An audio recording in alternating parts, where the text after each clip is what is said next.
ഈ പരിസ്ഥിതി രാഷ്ട്രീയത്തെക്കുറിച്ചോ സ്ത്രീപക്ഷ രാഷ്ട്രീയത്തെക്കുറിച്ചോ സാമൂഹ്യനീതിയുടെ രാഷ്ട്രീയത്തെക്കുറിച്ചോ ഒന്നും പറയാനില്ലാത്തതുകൊണ്ടായിരിക്കണം ചിലപ്പോൾ അയ്യപ്പ സംഗമം നടത്തുന്നത്.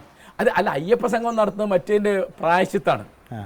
അതായത് ഇവിടെ എന്തൊരു രാഷ്ട്രീയം നയിച്ചു നോക്കൂ. 2018 സുപ്രീം കോടതി കേരളത്തിലെ ശബരിമലയിൽ യുവതികൾക്ക് പ്രവേശനം വേണമെന്ന് പറഞ്ഞു അല്ലേ. അതിൻ്റെ 2 കൊല്ലം മുമ്പ് 2016 ബോംബെയിലൊരു പ്രശ്നം ഉണ്ടായി. ബോംബെ ഹൈക്കോടതിയിൽ മഹാരാഷ്ട്രയിലെ ശനിദേവൻ്റെ അമ്പലത്തിൽ സ്ത്രീകൾക്ക് പ്രവേശനമില്ല. അപ്പോൾ അവർ പരാതി കൊടുത്തപ്പോൾ ബോംബെ ഹൈക്കോടതി പറഞ്ഞു അവരെ പ്രവേശിപ്പിക്കണം. അവർ പ്രവേശിപ്പിച്ചു. 3-4 മാസം കഴിഞ്ഞപ്പോൾ അവിടെ മുസ്ലിങ്ങളുടെ ഒരു തീർത്ഥാടന കേന്ദ്രമുണ്ട്, ഹാജി അലി ദർഗ. അവിടെ പെണ്ണുങ്ങൾ പ്രവേശനമില്ലാതെ പരാതി കൊടുത്തപ്പോൾ കോടതി പറഞ്ഞു അവിടെ പ്രവേശിപ്പിക്കുന്നുണ്ട്. ഈ 2 പ്രവേശിപ്പിച്ചു. അന്ന് ആരാ മുഖ്യമന്ത്രി എന്നറിയോ മഹാരാഷ്ട്രയിൽ? ഫട്നാവിസ്. ആരാ ഫട്നാവിസ്? BJP നേതാവാണ്. അദ്ദേഹത്തിൻ്റെ അന്നത്തെ സഖ്യകക്ഷി ശിവസേനയാണ്.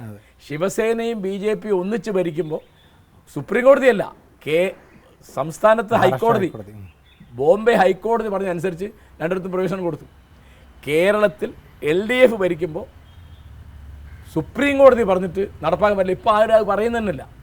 അന്ന് ബഹുമാനപ്പെട്ട മുഖ്യമന്ത്രി പിണറായി വിജയൻ ഒരു തെറ്റിയെന്ന് എൻ്റെ അഭിപ്രായം. അതെന്താ വെച്ചാൽ കോടതിയിൽ അന്ന് ബോധിപ്പിക്കണം, ഞങ്ങളിത് നടപ്പാക്കാം, ഞങ്ങൾക്ക് കുറച്ച് സമയം വേണം.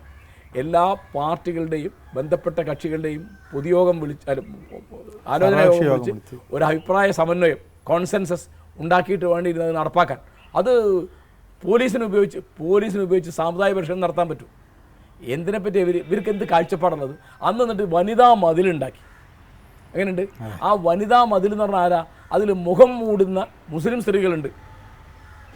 സ്വന്തം മുഖം പുറത്ത് കാണിക്കാൻ സ്വാതന്ത്ര്യമില്ലാത്ത ഒരു സ്ത്രീ വന്ന് പറയുകയാണ് എന്ത് മറ്റവർക്ക് ഇവിടെ ശബരിമലയിൽ പ്രവേശിക്കാൻ സ്വാതന്ത്ര്യം വേണം.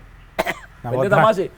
കേരളത്തിലെ 10,000-ഓളം മുസ്ലിം ദേവാലയങ്ങളിൽ വെള്ളിയാഴ്ചയ്ക്ക് പെണ്ണുങ്ങൾ പ്രവേശിക്കാൻ പാടില്ല. അതാരും മിണ്ടൂല.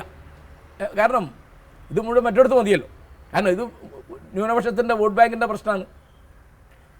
വലിയ തമാശ. എന്നിട്ടോ നവോത്ഥാന സംരക്ഷണം ഉണ്ടാക്കി, അതിന് സമിതി ഉണ്ടാക്കി. അതിൻ്റെ കൺവീനർ ആരാ? വെള്ളാപ്പള്ളി നടേശൻ.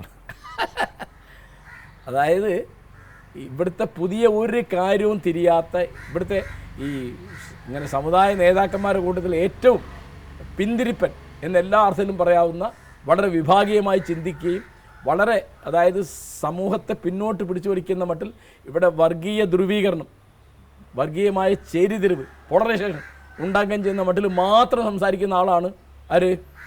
വെള്ളാപ്പള്ളി നടേശൻ. വെള്ളാപ്പള്ളി നടേശൻ എന്ന് പറയുന്നത് എൻ്റെ കണക്കിന് CPM-ൻ്റെയും BJP-യുടെ ഇടയ്ക്കുള്ള പാലമാണ്. പിണറായി വിജയൻ എന്താവശ്യമുണ്ട് വെള്ളാപ്പള്ളിയോട് പറഞ്ഞാൽ മതി, വെള്ളാപ്പള്ളിക്ക് എന്താവശ്യമുണ്ട് പിണറായിയോട് പറഞ്ഞാൽ മതി.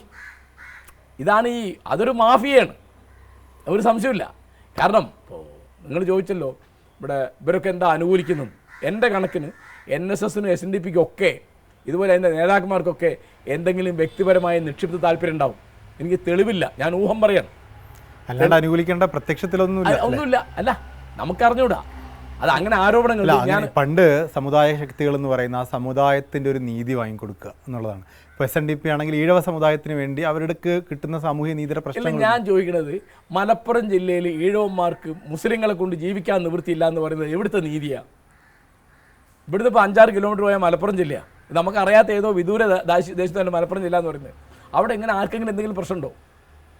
മലപ്പുറം ജില്ല എന്ന് പറയുന്ന ഉടനെ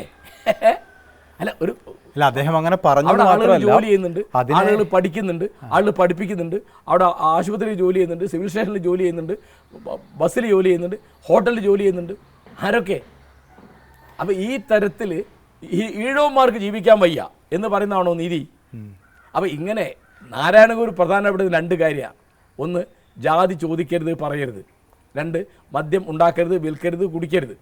ഇത് 2-നും എതിരായിട്ട് മാത്രം ജീവിക്കുന്ന ആളാണ് വെള്ളാപ്പള്ളി.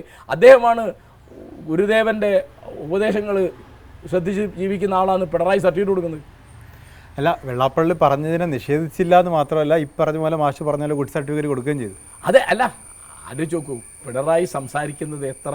ഇപ്പോൾ എൻ്റെ ഓർമ്മ ശരിയാണെങ്കിൽ ഞങ്ങളുടെ MLA ആയിരുന്നു മത്തായി ചാക്കോ. അദ്ദേഹം മരിച്ച 2006 എനിക്ക് തോന്നുന്നു.